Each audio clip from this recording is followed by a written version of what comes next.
Welcome to Gurukul মাধ্যমিক। আজকে জৈব রসায়ন চ্যাপ্টারের কতকগুলি গুরুত্বপূর্ণ শর্ট প্রশ্ন নিয়ে আলোচনা করব। চলো দেখে নেওয়া যাক।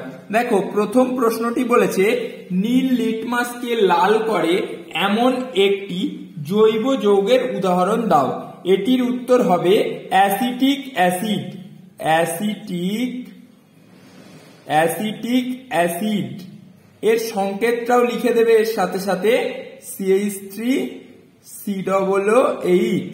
আর এটাও মনে রাখবে, অনেক সময় আসে, আমি বলে দিচ্ছি, অ্যাসিটিক অ্যাসিডের সাধারণ নাম কি? এটাকে কি বলা হয়? ভিনিগার। অনেক সময় বলে ভিনিগারের রাসায়নিক নাম ও সংকেত লেখো, তখন বলবে অ্যাসিটিক অ্যাসিড এবং রাসায়নিক নাম অ্যাসিটিক অ্যাসিড এবং সংকেত CH3COOH। আশা করি বুঝতে পেরেছো। পরের প্রশ্নটি বলেছে রেকটিফাইড স্পিরিট কি?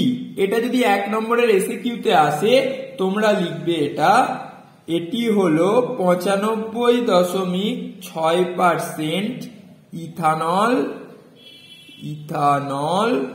ও 4.4% জলের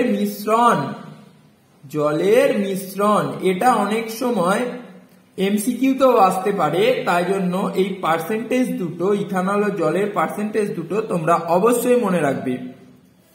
পরের প্রশ্নটি দেখো, বলেছে দুটি প্রাকৃতিক পলিমারের উদাহরণ দাও। এটা হচ্ছে সেলুলোজ ও প্রোটিন।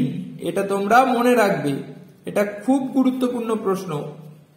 পরের প্রশ্ন বলেছে H2SO4 দ্বারা ইথাইল অ্যালকোহলের নির্গমনে কি উৎপন্ন হয়?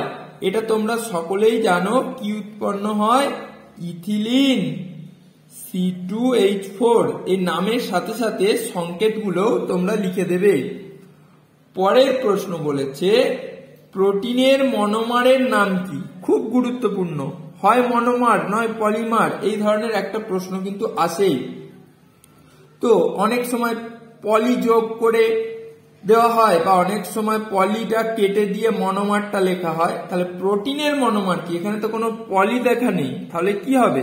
এটা মনে রাখবে, এটা আসতে পারে প্রোটিনের মনোমারের নাম হচ্ছে অ্যামাইনো অ্যাসিড। এটা কিন্তু তোমরা মনে রাখবে। তাহলে আজকের ক্লাসটা এখানেই শেষ করলাম, আবার দেখা হচ্ছে পরের ক্লাসে।